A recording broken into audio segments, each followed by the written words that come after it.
Ooh, check that shit out, man, the internet. Let's see if those wrote something new about us or that stupid-ass flick. Something you want to add to this briefing, Captain Hiller? No, sir. Just a little anxious to get up there and whoop E.T.'s ass, that's all. All right, look. There's only one return, okay? And it ain't of the king, it's of the Jedi. That man is playing Galaga. Thought we wouldn't notice, but we did. I'm running this monkey farm now, Frankenstein, and I want to know what the you're doing with my time. Would you like to know more? The year is 2021. It is no longer safe to transmit information.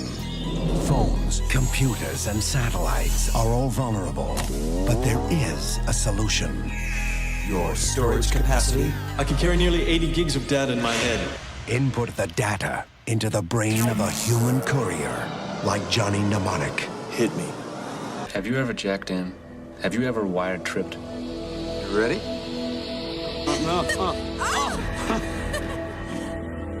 This is not like TV, only better. This is life.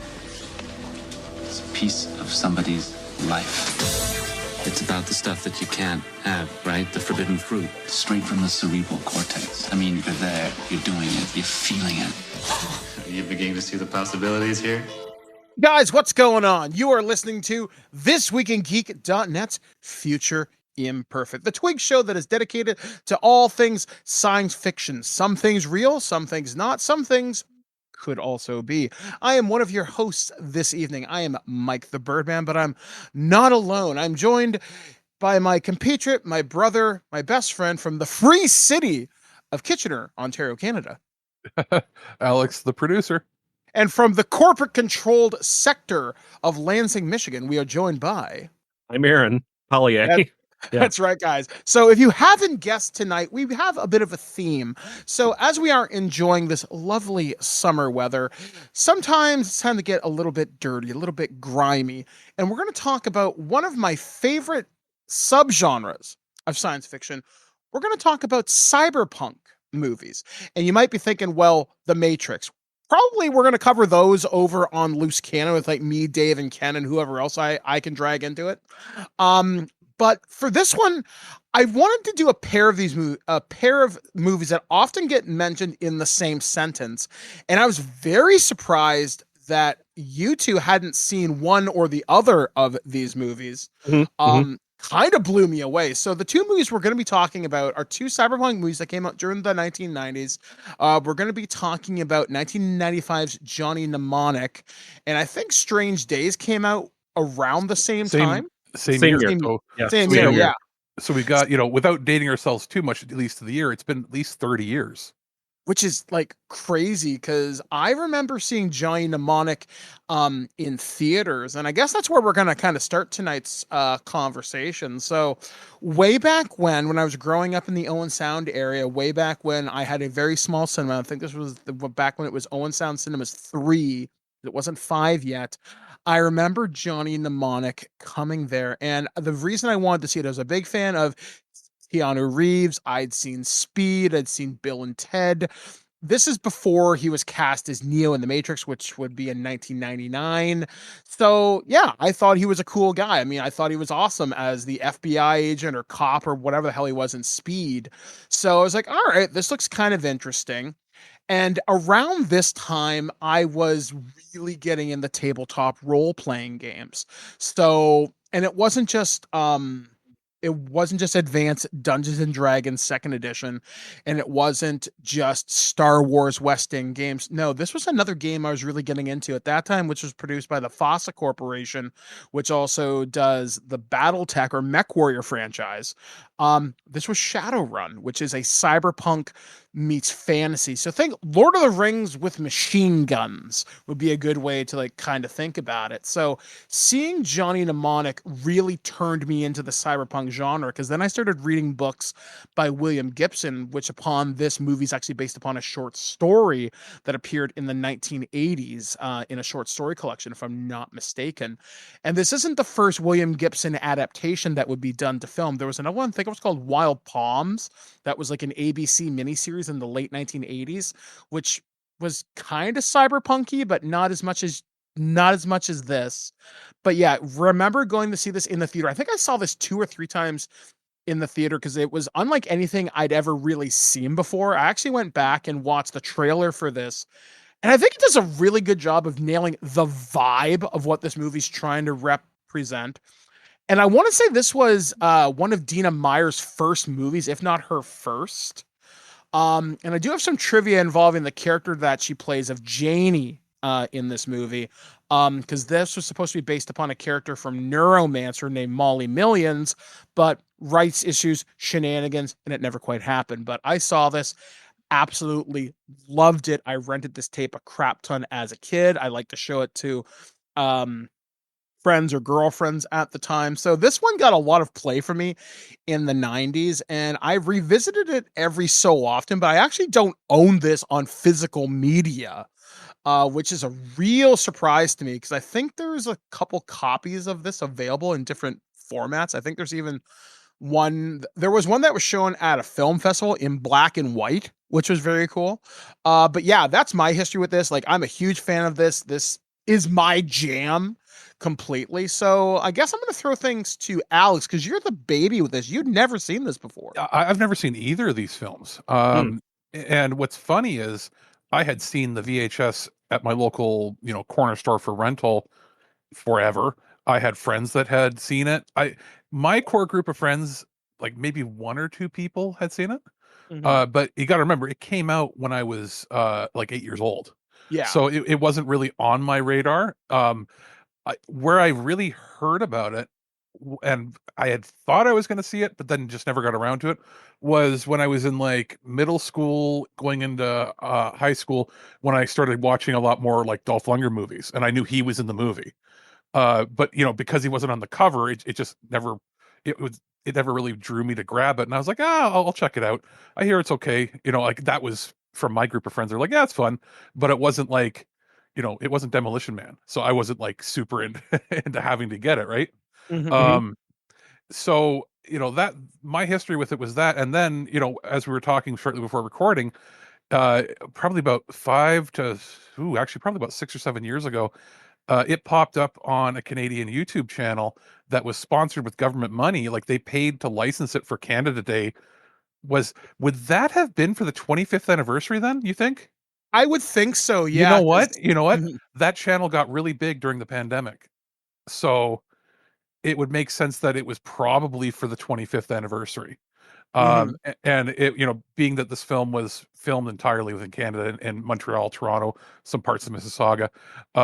So I guess they did that. So I thought, I'll go watch that. And you and I had talked about it just before this, that you were looking for the copy on there, and it doesn't exist because that channel doesn't exist because they lost funding from the government to keep the licenses up to date. So there's plenty of other ways to watch it, but yeah, like every time I went to watch it until now, I just didn't.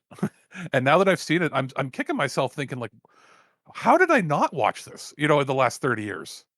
Yeah, because this seems like the sci-fi that you might dig. I mean, it's a little goofy, it's a little dated, but it's fun. We'll go into it afterwards, but I can say this, that coming into it with completely fresh eyes, not knowing anything, not having any, preconceptions, I can say unbiased, it has some of the worst fight choreography I've ever seen. Laughably bad. But that aside, like if I was a kid watching it and this was like in my, deep memories, it wouldn't bother me as much. It was quite noticeable how bad the action, like entire fights where nobody's touching each other, and the camera, like whoever directed it was pretty inept at figuring out how to shoot actual action. But the feel was great, and the rest of it was great. But I'll let you guys continue. Obviously, Aaron and you will have way more to talk about for this as far as your history goes. All right, Aaron. So where do you start with this? Seeing it in the theaters.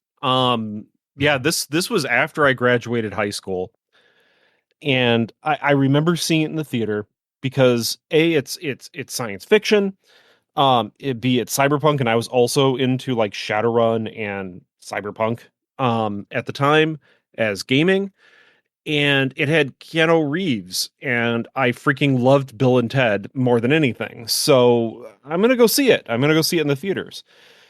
Yeah, did it have bad fight choreography? Of course it did, but it was a lot of fun. I really enjoyed it, and I remember being really excited to see like monofilament wire on screen Yeah. and like stuff like that. That was awesome. Like Henry Rollins again. Like you have Henry Rollins and Ice-T in this movie. Like even as 18 years old or whatever I was when at exactly when this was released, I knew who both those people were. And they're both kind of musicians at the, that's how I knew them. And then Dolph Lundgren, holy crap. Like, yeah, I love this movie. I have revisited it many times. It is a guilty pleasure in a lot of ways, but I also think that out of all like the big screen sort of cyberpunk-ish movies, it actually feels like the cyberpunk setting more than a lot, if that makes Yeah. sense. Yeah, Like the game Cyberpunk. Yeah, like it nails the vibe and the environment of what games like Shadowrun and Cyberpunk 2020, now 2077 or Cyberpunk Red try to envision. And for those listeners out there that trying to think of games that feel cyberpunky, but you maybe maybe might have played, I might think maybe System Shock. I'm trying to think of what other cyberpunky games. Syndicate would be another one. Oh, wow, that's a blast from the past too. Yeah, Yeah. Syndicate. Wow. So like stuff like that, stuff where it's basically I've often heard of cyberpunk described as high tech and low life. Dread that we talked about a while ago is often mentioned in the same vein as cyberpunk. And I guess you could consider it the first Terminator. Yeah, it's dystopian where like, yeah, your life is gonna suck, but you can get the best soda in the world, but you will pay $10,000 for a new heart or whatever. Basically, RoboCop would be considered another Blade Runner. cyberpunk. Yeah, and Blade Runner would be other examples of contemporary kind of cyberpunk. So the story for Johnny Mnemonic, very, very simply, is Johnny plays a courier, a data courier who has a piece of cybernetic hardware that goes in the back of his head that can hold a mind-whopping 40 gigabytes. But with a doubler, he can get that up to 80. And he goes to visit these people and they say, hey, we want to hire you to transport some data, but you need to not know what this is. It protects the courier and it protects him. And the Yakuza get involved. There's this really great opening crawl that kind of sets up the world for Johnny Mnemonic, where they talk about the Yakuza work for all these corporations. There are these low-tech rebels and hackers and all this shit that, try and fight back on behalf of ordinary people. And it really sets the scene for what cyberpunk is, or basically corporations and governments opposing ordinary people, not unlike right now.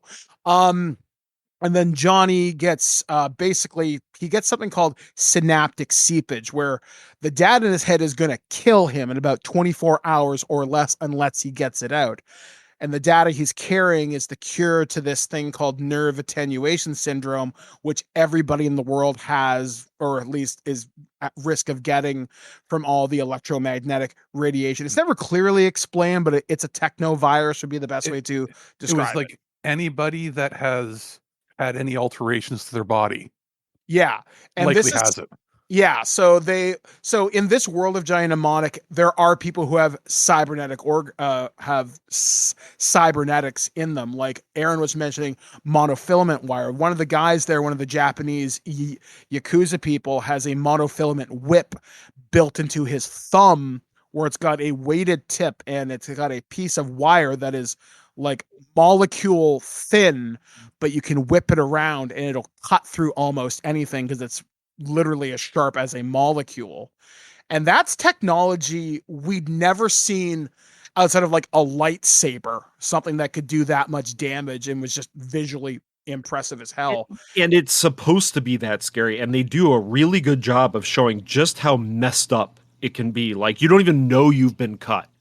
Yeah, and you just fall apart. Yeah, there's a great kill with Udo Kier. Yeah, and he's like, which I saw. I was like, oh, it's going to be one of these kind of movies. When I saw he was in it, and one of these kind of movies usually means entertaining at the very least. Oh yeah, and that's another thing too that this movie nails with the cyberpunk aesthetic. The crime and the criminal underworld is very established. There's very much a routine with it. With Johnny being a courier, he needs a fence. A fence will talk to other people who want to steal stuff or sell stolen goods, and you deal with corporate types. So there's very much layers to the underworld. And Johnny Mnemonic nails this really, really well, where it literally feels like a Shadowrun or Cyberpunk 2020 adventure. And it, like I said, it really nails the vibe of it. And eventually, at the end of the movie, Johnny does find someone who's able to get the data out of his head. He runs into a former naval hacker who happens to be a dolphin named Jones. So I was watching this and I was like, they just pulled a little bit of everything. You've got, you know, a little Sequest DSV involved and and like all the like character actors in here, they just sort of pulled from like other Canadian sci-fi productions. oh It's kind yeah, of crazy. like it has an outstanding cast. They tried to bring in this Japanese guy. You would know him as Takahashi. I can't remember his last name, but Kitano. yeah, Kitano, and he's literally one of the most famous Japanese actors. They've tried to make him a thing over here with middling success, but you know his face, and he You plays. probably would know him from like Battle Royal, like when Yeah, became sort of big here. Like that's as right. far He's as the teacher. yeah, as far as like import movies, as far as like our generation would have known, it would probably be from that. I know his likeness has been used in video games like a lot. He's the Um, Takahashi's challenge guy, isn't he? Yeah, right. Yeah, yes, yeah, yeah, yeah. he is, and I might be wrong. I'm not going to look it up, but I Yeah. might be wrong. I couldn't remember if he's one of the guys that got in trouble for cocaine and they like dropped him from a bunch of movies over there, or if it's Mhm. somebody else who looks a bit like him. He's one of the really famous guys. I'm just not sure if he's the one that had that happen to him. But you have definitely seen his face if you look at him. Oh yeah, like he's like very recognizable. He plays the head of this corporation called Pharmacom. Turns out they're trying to keep the secret of the cure for NAS because, like any good cyberpunk corporation, the people don't matter, profits do. And obviously, the end of the day gets saved, and it's really cool. The other thing they kind of introduce is Dina Meyer's character, who plays Janie. She plays in cyberpunk or in William Gibson's world, she's what's known as a razor girl, someone who has cybernetic enhancement, like she might have amped up reflexes. In the novel, or sorry, in the short story, she has razors under her fingers, so hand razors. If you're a Shadowrun player, you know exactly what those are. So think a little more Freddy Krueger, a little less Wolverine, though cyber spurs are also a thing too. But they couldn't get the rights to the character because it was all tied up, because they've been trying to make Neuromancer, which is another big William Gibson story, It's for the book, right? decades. Yeah, it's the book. that is the book that all cyberpunk basically comes from. All at least all the modern it sprouted all the modern ideas. Yeah, and if you Yeah, have not read it, you should. yeah, Everyone like out it's there really listening. Yeah. good. I've only gotten about halfway through, and then I lost my paperback, and I went, "I'm going to find it one day," and I still haven't found it. Like it's a really good story, and it's really short. And then even in the story, there are some pretty significant differences, like where Johnny gets cosmetic surgery to look like a low tech, if I remember this right, and he ends up looking very dog like, if I remember. It's very strange, but the adaptation to film, it's fun, it's entertaining. Like Aaron said, it's very much a guilty pleasure. I think Joe Blow on YouTube did a what the fuck happened to Johnny Mnemonic within the last year or so, and there's an incredible amount of behind the scenes info for this movie that's just incredibly interesting. I know with Dolph Lundgren, they wanted somebody else, but they were able to get him. I know getting Henry Rollins was kind of a big deal as Spider, the flesh mechanic, which that's another Shadowrun Well, term that I like. you've got him, you got Ice-T, and when you think about it, at the time, two of probably some of the more political, outspoken counterculture musicians. Like Ice-T had started doing movies and stuff at that point. This is one of his earlier pictures that he's in. But Mhm. like this is very shortly after, like a year or two after his metal group Surviving the Body Count came out with like Cop Killer and all Mhm. those like and songs, you know, anti you know authority sort of thing. anti-racism, anti-authority stuff, and Rollins is basically the poster child of that, of like the second punk movement, right? And Mhm. just Yeah. being real. And this is like right around the time that he's doing his Rollins band stuff, where he's getting like actual singles on the radio, and people are like, how is he getting singles on the radio? He's so anti-corporate, but he was getting the stuff. And it's funny, like if you look at him now, other than the gray hair, he looks the same 30 years later. Yeah, he's and he's aged still remarkably well. hard as hell. Like he's an amazing person to listen to. Yes, he's very well spoken. Yeah. Like, that's part of the reason why I think this movie does remain so timeless, because Ice-T, he's no fool. In fact, one of the few interactions I've had on Twitter, the site now called X, fuck you, Elon. I remember tweeting at Ice-T saying, hey man, one of my favorite roles that you've ever done outside of Law and Order was Johnny Mnemonic. I remember seeing you in theaters. I thought you were the coolest guy ever. That I saw Surviving the Game, I think it was. And he's like, hey, And- thanks, man. And I said, J-Bone forever. He's like, you fucking right. And I Well, just like, thought that was so it was cool. like, looking it up, this was sort of one of his breakouts, outside of rap. And then like right after was like Mean Guns, which is also another fun, ridiculous movie. And So then he I was, think, didn't he do Warriors of Virtue like a couple years later, or Tank Girl? It was like one or the other. I think it's Tank Girl. Yeah. I might be wrong, but he did like a slew of these movies, like some were theatrical, some were direct to video, and then he just sort of slotted himself into SVU in 1999, and he's basically been there for 25 years or whatever more. Yeah, like So- him and Mariska are basically the franchise. Well, Everybody yeah, else is like he whatever. joined in like season 2, and then he's been there ever since. And he's had a career on television doing one role for longer than most people have entire careers, and like to the point where a lot of people don't even know that he was like in music. Yeah, and anymore. it's just kind of amazing how much I think this movie has like influenced like a lot of movies when it comes to like how they portray cyberpunk, what we thought of cyberspace, because Hackers would be, I think, the same year. I'm almost positive 1995. Yeah, and the vibe of the way it's shot and filmed, and just the feel of the production, it's a lot like a lot of the syndicated TV shows that were coming out, just at a higher budget. Like even some of the actor crossovers. You got Don Franks in this. You probably know from La Femme Nikita, and some other stuff around that time. You've got who, for a second I thought it was Shannon Tweed, and then I realized no, it's her sister in this. So you got like, so it's like all these like Canadian production TV show people involved in this. I looked up the director, only ever directed this movie, and did a few music videos beforehand, and had comments saying basically making movies is hard when questioned why the action wasn't good. And it's like, that's an honest response. Making movies is hard, and it will kick you in your ass, is what he said. So it's like, yeah, okay. He at least admitted that, he wasn't great at directing action, but it doesn't mean he didn't have a great vision for the movie. Yeah. Can I point out one other thing that really works, like with vision, let's say, in this? The rig that Johnny is hooked up to when he's with the dolphin, the helmet, and all the wiring. Oh my God. Like, it still looks amazing. It looks so just like organic, techno-organic. The tower of CRTs, like a lot of shots in this, I looked and I went, having not seen it before, but having played Cyberpunk 2077 twice, both at launch and when they did the next gen stuff, and doing a full playthrough, look at, there is stuff that they liberally were inspired by, took from this. Like, there's entire storylines for both this movie and the next one we're talking about that are almost directly one-to-one in the Cyberpunk game as side quests, or quest chains even.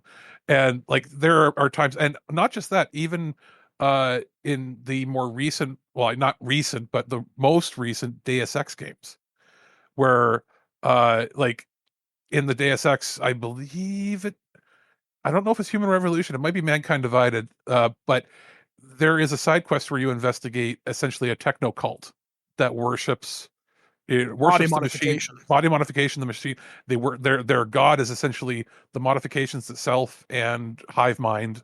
And when like you show up, there are preachers that are crazy, like Dolph Lundgren in this, that are obsessed. And in watching this, all I thought of was like if he was in like a fully mechanical suit, he would just basically be Atom Smasher. But so yeah, he's basically Atom Smasher. Yeah, it's ridiculous how much, like I said, this is just carried forward. I mean, even in And Shadowrun, there's a thing called I can't remember what the proper term is, but you're basically a cyber zombie where Cyber all of these psychosis. yeah, you're like almost entirely the Terminator. There's very little meat left.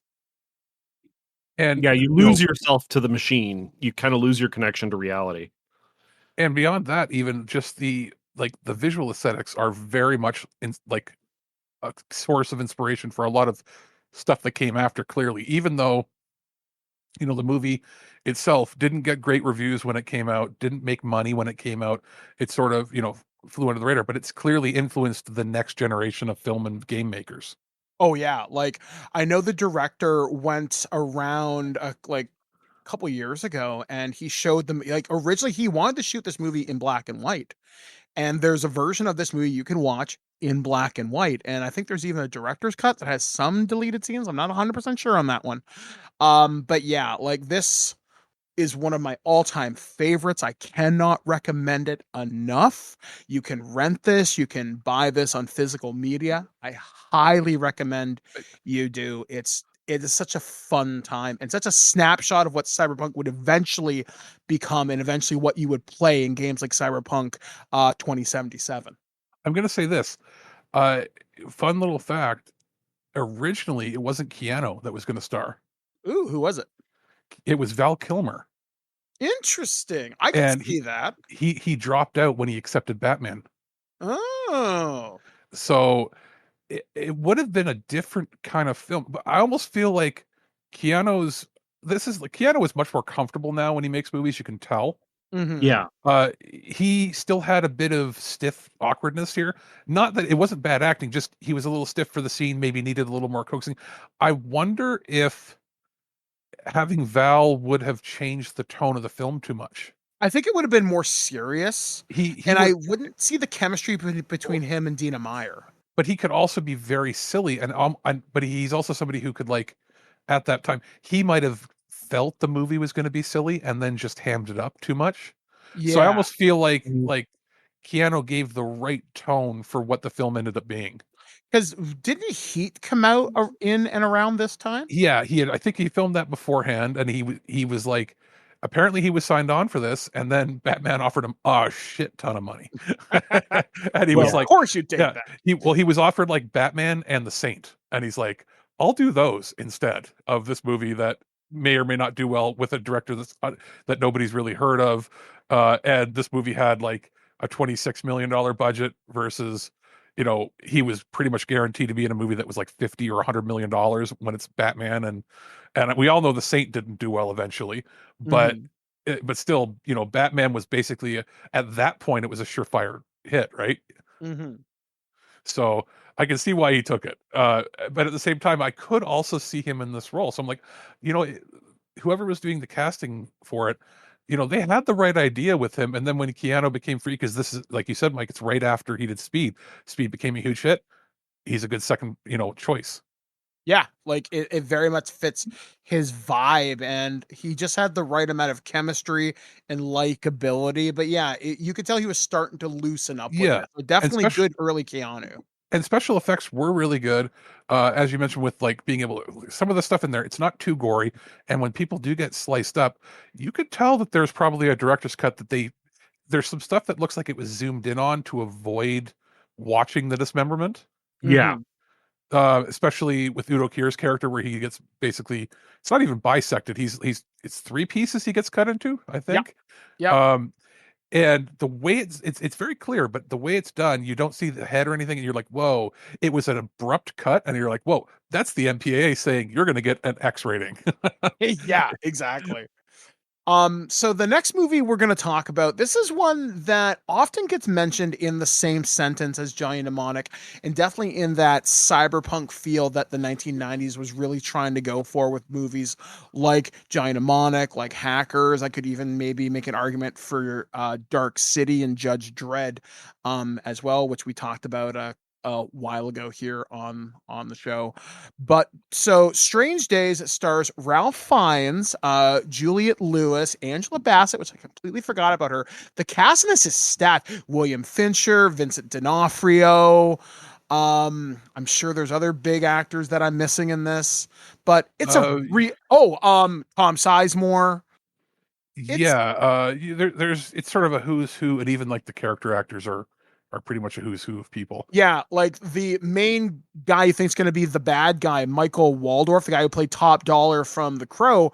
They wanted that character to be Bono. Yeah, Michael Wincott. They wanted that to be Bono, but he wouldn't do it for whatever reason. So the story of Strange Days is there's basically a cyber drug dealer, Lenny Nero, and he deals in, to borrow another Shadowrun term, is SimSense. And what that is, recorded memories and sensations. You would wear something that would record your sensation. Might be someone having a shower who's a really attractive young lady, people having sex, people going skydiving, or people doing something more dangerous, robbing a liquor store, an assassination. Could be any number of different things, but Lenny has one rule. He won't deal in blackjack. And what that means, if someone dies during their recording session, he doesn't want you to feel that. So no snuff films. He says snuff films. Yeah.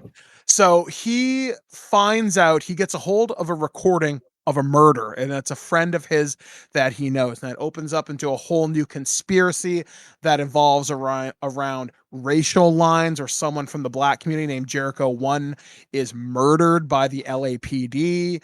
And we have the crime being recorded through the eyes of one of the witnesses that he knew. And it's Lenny over the course of one or 2 days experiencing this entire conspiracy unraveling him around him.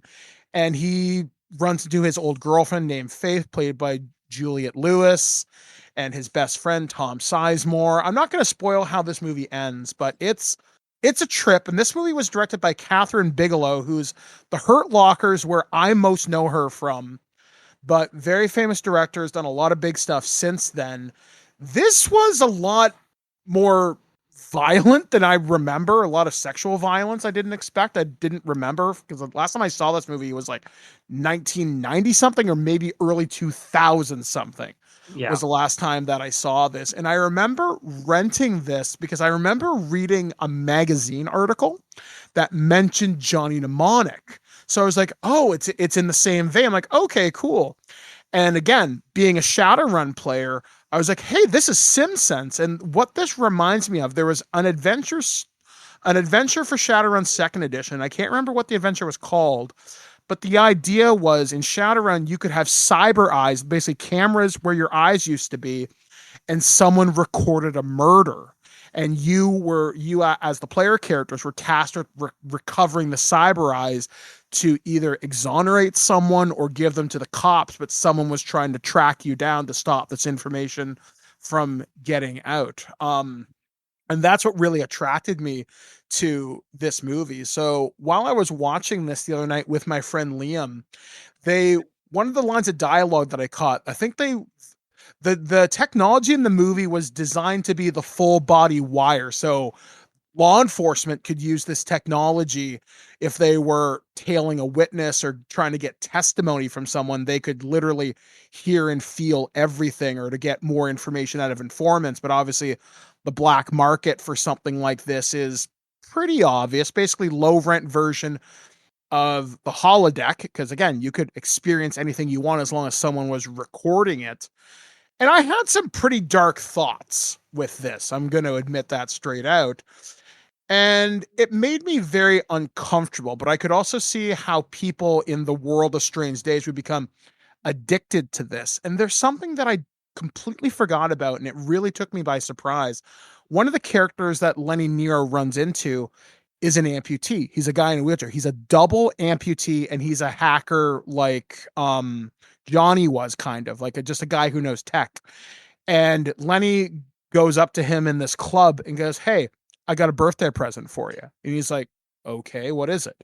So he puts on his sim rig, and it's him running down the beach with this attractive lady running past him. And I got to say, this should be really good for certain forms of therapy. I could see this being incredibly useful. But again, with the look at the technology and just how dark the world is right now, incredibly dangerous at the same time.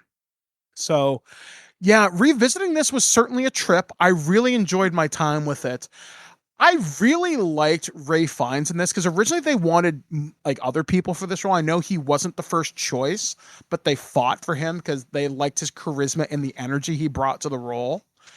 And I mostly know Ray Fiennes from this movie and fucking Voldemort are the two things I can think of that he's done. So quite the leap in characters. Well, I mean, yeah. One is likable, one is a Yeah, monster. this is a tough one to talk about, I think. Yeah.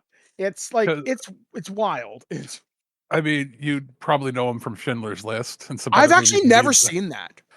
Oh, Surprisingly. that's something you're going to have We to need to rectify on remedy. your own time. Yeah. I don't know if I want to talk about that movie. I hear it's rough. I hear it's very rough. It is. I'm not going to talk about it on a review. It's a very important. It's one of those ones you really, really need to watch and turn off your phone, do everything, and just watch. And pay attention, then, sort of thing. yes, you have to pay attention. Like it's almost offensive to me if you don't pay attention while you're watching it. Oh yeah. But yeah, like he's that. And more recently, he's done other work as well. He's to me, been M in the newer James Bond movies. Yeah, that's right. I forgot about that. As well as didn't he get an Oscar for The English Patient or something? I think so, yeah, because that was like within like a year or two of this. Before. Yeah, and just he's one of those sort of big time guys that can sort of mold into different characters pretty much on the fly. Mm-hmm. In watching it again, this is one that I had never seen. I had seen the box for it, never seen a trailer, anything. I had sort of avoided. I didn't know it was a sci-fi movie because they were incredibly bad at advertising it. Yes, very much so. Very much so. The box doesn't tell you anything about it. It doesn't even intrigue you, like the box art or anything. So in watching it, I was pleasantly surprised. Like there's parts of this movie that I don't like, parts of it that I do like. It's worth a watch. Again, great cast. Well acted amongst everybody involved. In watching it though, seeing Ray Fiennes play Lenny, all I could think of was this movie probably two things. One, should not have been set in 1999. They shouldn't have set it 4 years ahead of when it came out because it was too unbelievable. Not the riots, because that was obviously to do with it was very, very influenced by the LA riots. They openly said it was. The script actually changed a few times. Originally, there wasn't anything political involved. It was just like love story stuff. When Jim Cameron originally wrote the script, and then Catherine Bigelow altered it to include Rodney King stuff, and then include O.J. Simpson stuff, because they were getting ready to film this right after the O.J. chase and everything that was going on with that. So, taking that stuff out of it, 1999, it was not far enough ahead for it to be believable to have that tech. Mm-hmm. It's, if they had said it in 2015, maybe 2029 at that time, if they had set themselves 35 years in the future, it would have been a believable thing. Yeah. So I think that was a big mistake. And I think that wig on Tom Sizemore was certainly a character. Yeah. The other thing is, I almost feel like the movie shouldn't have been made in 95. I feel like they should have made it in 2005 to make some of the effects a little better. But also, I wouldn't have cast Ray Fiennes. Okay. I would have waited 10 years. Not now. Okay. Hindsight's 2020. But I would have not made this movie and then waited till around 2005 to make the movie. And then I would have cast Bradley Cooper. I can see that. I can see that. I feel that the problem with Ray is he has never truly mastered an American accent. So it always sounds like he's forcing an accent. It kind of bothered me a little bit. But beyond that, everybody else was pretty good. I understand why it was as visceral as it was, and the crimes involved were what they were. Yeah. the other things are for a movie written and produced by James Cameron, uh, and directed by I think they were still married at that Yeah, time. they were still married at the time. Yeah. There are some glaring special effects errors in it. Spoiler, when somebody gets thrown off a roof, you can see a bungee cord the whole way down. Yeah. I never noticed. Oh yeah, it's clear as day. And I was like, is that just because it's on Blu-ray now? And I was searching online for like what's the lowest quality copy I could find to watch. And I found a copy that somebody was a VHS rip. You could still see it there. And That's I was like, funny. oh, you didn't even digitally erase that? And you had like $40 million budget and you couldn't erase one bungee. There's that. A few other moments. The other thing is, interestingly enough, they went with using like high-end cameras like Alexa production, like regular 35 millimeter cameras, and they had to alter them and make all these rigs so people could wear them to get the first person perspective stuff. Mhm. And I feel that was a compromise because they didn't want to use camcorders or handheld things because people would immediately be taken out and think, oh, it doesn't look real because it looks like a camcorder Mhm. versus like something hyper realistic. When I think that the path that they should have chosen was, if you were gonna use film cameras, they should have shot those segments at like 60 frames per second instead of 24. You should have shot them faster so that anything that they were experiencing would look like a soap opera. Yeah, so it looked a little bit otherworldly. Because there was no real delineation between, you know, the real world and what they were experiencing in their memories, and Mhm.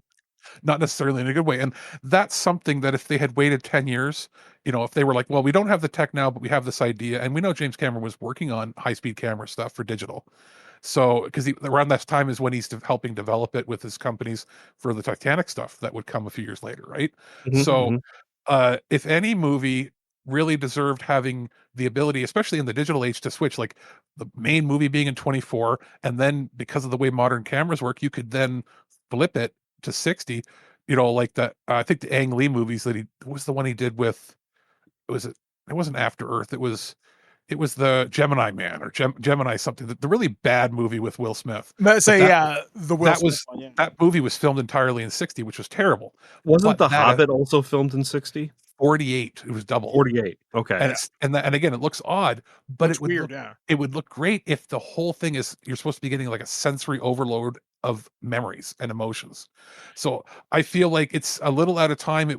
This movie came out a little before it should have, and for all the script edits that they did, why set it in 99 other than to capitalize on the millennium thing? That's Like the only reason why, which Yeah. is really unfortunate because you're right. Like this movie, it's weird because Johnny Mnemonic, for example, takes place in 2021. Yeah, I would have set this, around 2029, 2000, something like that. Like- There's something else that I noticed, and you'll probably it's such a weird nitpick, but I was thinking about this. You know how they're recording all the kind of SimSense shit, right? And they can just immediately have a disc. I remember looking at Liam, my next door neighbor, and one of my best friends. I said, you know what? These things have incredible read write speeds. Well, Um, well, it's because both these films, the connection I could say because of the time period, they're both using Sony's mini discs. yes, which is kind of which hilarious. which for like Canada never became a thing outside of some data storage. In the States, they were like 5% of the market when it came to music by the early 2000s. I was one of the few people that used a mini disc player almost exclusively. Exactly. And you Yeah. were literally like 1 in 100 Canadians had one. Yeah, It was like 'cause nothing. I just thought it was cool. But And not gonna lie, probably Johnny Mnemonic. but if you go to Japan and you go to Europe especially, like England and that, Mhm. there were more people using mini discs than CD players when it came to Wow. portable media. Hmm. Legitimately. And the market stayed alive well until like 2005, 2006 when MP3 players were taking over. Oh, wow. So it still looked futuristic because I think mini disc only came out in like 91 or 92. So they Mhm. stripped out some pieces to give it the mini disc look. In Johnny Mnemonic, when they're setting up his rig to get his brain downloaded and all that, Mhm. it is literally, you can actually look up their exact Sony models, modular models that they just strip the paint off, and then they did like some stuff to like remove pieces to make it look more bespoke and original. But it's mini discs. They don't write that fast, but at the same time, me knowing it, they only store a few hundred megabytes of data. I was gonna say, you're not storing that much stuff on it. Although, fun thing that I was listening to when I was listening to the dialogue in Johnny Mnemonic, just to go back to that for like a couple seconds, they mentioned the iPhone. They say, I need a iPhone thing. Yeah, I was like, I need a Thompson iPhone. I'm thinking, okay, well, that's kind of funny. Yeah, but that's like, it's supposed to be like IEYE. Yeah, exactly. Yeah. And I'll give you one more. I don't know if either of you guys noticed it, but I have to double check it. But you remember when he burned his passport? Mm-hmm. You know what his passport was? What? Sega Game Gear cart. That's cool. At first, I thought it was an Atari Jaguar, but then I looked at small. It's literally a Game Gear cart with a label put on it with his passport. And that's what he just inserts it probably into a cartridge slot, and then they pretended that it was a digital passport. That is funny. One of the things that works, I think, in Strange Days is the tech. It's important, but it's not the entire focus. That I've heard this movie described as tech noir, which again, this movie was written by Cameron. Yeah, that vibes. In our chat before, I think I said that you could totally remove every piece of cyberpunk-ish technology from this movie and it would not change the plot, because you could just say, instead of having a brain scan, main character finds a security cam footage, or main character interviews somebody and he gets the story. It's basically like Enemy of the State. Some guy is filming birds and then ends up recording something illegal, and you could do that with this. You could splice that out. There's a few other inspirations here and there that are with it. There's some femme fatales kind of stuff involved. So you could totally have adapted it into something like that. And the police corruption thing. There's a lot of movies around this era that were making very similar statements. I feel, I like what Catherine Bigelow was going for. I think she shoehorned too much in. Yeah. For 2.5 hours, there's there's still too much stuff in here, in my opinion. Yeah, it's a little long. I think, but like, if you take every aspect of this film by itself, go, okay, the acting's great, production great, special effects in general are great, except for that fall, right? Yeah, like you definitely clocked that. When you were watching it, I was like, "Oh, Aaron's gonna write this down too. He saw it. I know he saw it." Yeah, like the concepts in the movie, great. But I think I said that, like, when you put it all together and it's 2.5 hours, it's 2.5 hours of like relentless awfulness in like every scene. It's just, this person is terrible, or the world sucks, or I feel really bad for this person, and it's just, it never lets up. You can tell the feelings of the filmmakers, having just come off of the Rodney King stuff and it just coming off of OJ and civil unrest, and you could see that when this was written, like when the final script was written like a year or two earlier, you can tell that those concepts and just the dourness of everything was weighing heavy on her and everybody involved. Yeah. And at the same time, the original script, where it was supposed to be like a love triangle thing, that was apparently the idea behind it, love triangle based in sci-fi. When James Cameron wrote this, he wrote this in 1985. Right after Terminator. So him writing it in 85, if he had originally thought to set it in 1999, you're looking at a little bit far ahead, but it still should have been farther than that. But I can understand, with how fast technology was moving at the time, why he might have thought that was a believable thing to achieve within 15 to 20 years. Yeah. But out of all the things that they changed, they should have changed it so that this movie should have been based in like 2029. And then Johnny Mnemonic should have been based in like 2040 something. But say, from when they came out. Like, it's very funny that you guys mentioned that the technology is moving so quick. Again, to use the tabletop role-playing example, games like Cyberpunk 2020, games like Shadowrun, we're talking about in the future, someday you'll be able to carry around music around on chips. they predicted MP3s, they predicted cell phones, and like they predicted all these things that we take for granted today.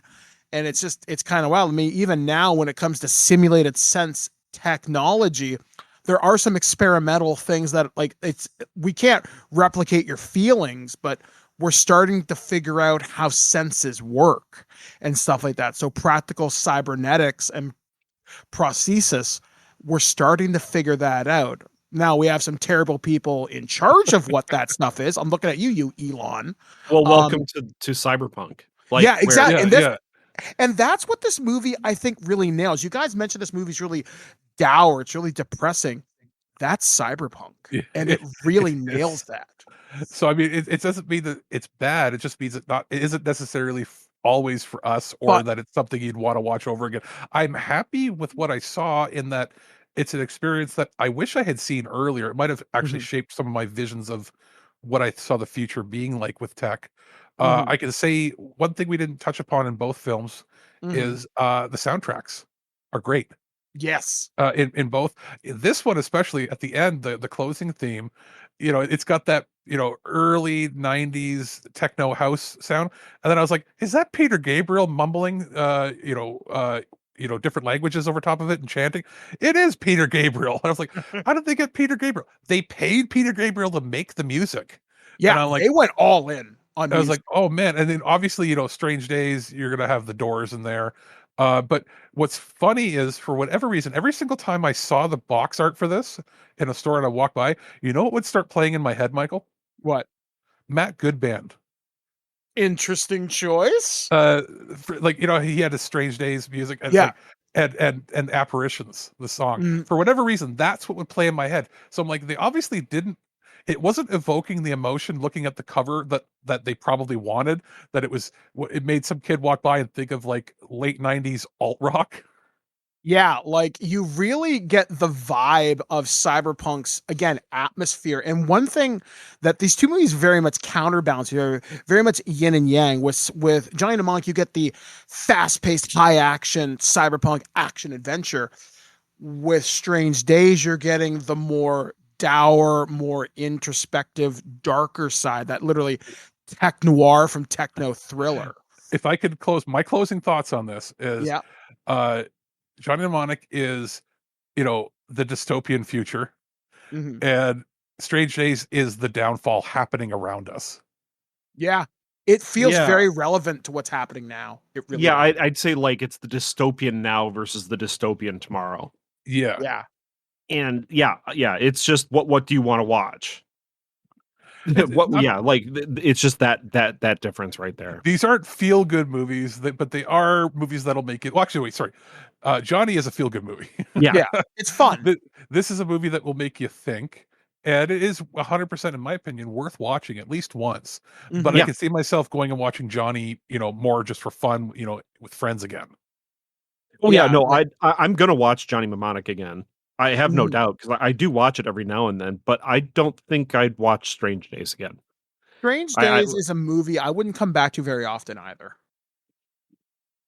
Like, Like I think it's technically a better movie. Like, mhm. have Yeah. no doubt. It's a better movie, but it's just the tone and message of it is just like, yeah, it's just more down. I Mhm. feel like this, if you were gonna remake a modern movie, this one could be remade very well today. Mhm. And you could do a lot with it. You could make it topical, but, not and you could make it darker that but you could add a little to it to give it I don't know. It was missing spunk, if that makes any sense. Yeah, like it needed a little bit of Riz on it, like a little bit of flash, whereas Johnny's very the neon-soaked future. Strange Days is the grimy grit And behind the diner sort and of yet deal. both of these, Michael, both of these movies, the plot lines are almost one to one done as side quests in Cyberpunk. Yeah. So and probably better. So if you have a, modern PC, actually, it's been 5 years. If you have any modern consoles or PCs and you're, interested, the topics that are done here are done probably better in both cases within the Cyberpunk game. Yeah. Like ultimately these are both worth watching and I would definitely agree with like Aaron's thing. One is something you should probably watch once, but you're probably not going to revisit it over and over again. Whereas Johnny Mnemonic, it's fun. I mean, for my closing thoughts for this, yeah, watch both. They're both fantastic. Maybe don't do a double bill. Maybe watch one day, one the next. But to play watch video, watch Strange Days first, and then clear your palate with. Yeah, exactly. If you want to play some video games, that'll very much get you into this vibe. I highly suggest Cyberpunk 2077. That's a fantastic game available for multiple platforms. Shadowrun, any of the older games, and even the newer ones that came out in the last like 5 to 10 years. I think they're on Xbox Game Pass, so they are well worth playing. And they run on basically anything. That, and of course the Deus Ex series. Yes, and Deus Ex, if you want to play the Syndicate games from way back when, they're good. System Shock's another good cyberpunky feel type game. And yeah, I also might recommend you maybe watch the movie A Scanner Darkly. That's also often considered in cyberpunk conversations. Maybe Dark City for sort of the same vibe. But yeah, maybe those will be other movies that we talk about here on the show sometime in the future. I thought you were going to say William Shatner's Tech War. Yeah, that is something else. But anyway, guys, so yeah, we have had a lot of fun chatting about this on Future Imperfect. So looking forward to chatting more with you about hopefully a different type of future. So from the BBS wasteland of Kitchener, Ontario, we have been Alex, the producer. From the data haven of Lansing, Michigan. I'm Aaron Pollyea. From the free city of Guelph, I have been Mike the Birdman, jacking out. We'll catch you guys again next time, right here on thisweekingeek.net. Listen. You listen. You see that city over there? That's where I'm supposed to be. Not down here with the dogs and the garbage and the fucking last month's newspapers blowing back and forth. I've had it with them. I've had it with you. I've had it with all this. I want room service! I want the club sandwich. I want the cold Mexican beer. I want a $10,000 a night hooker. I want my shirts laundered like they do at the Imperial Hotel. One shall stand, one shall fall. Why throw away your life so recklessly? That's a question you should ask yourself, Megatron. We came, we saw, we kicked its ass. That's right, Mr. Peabody. Quiet, you. That's it, man. Game over, man. It's game over. You don't understand. I do. I understood that reference. Mission successful. Shutting down.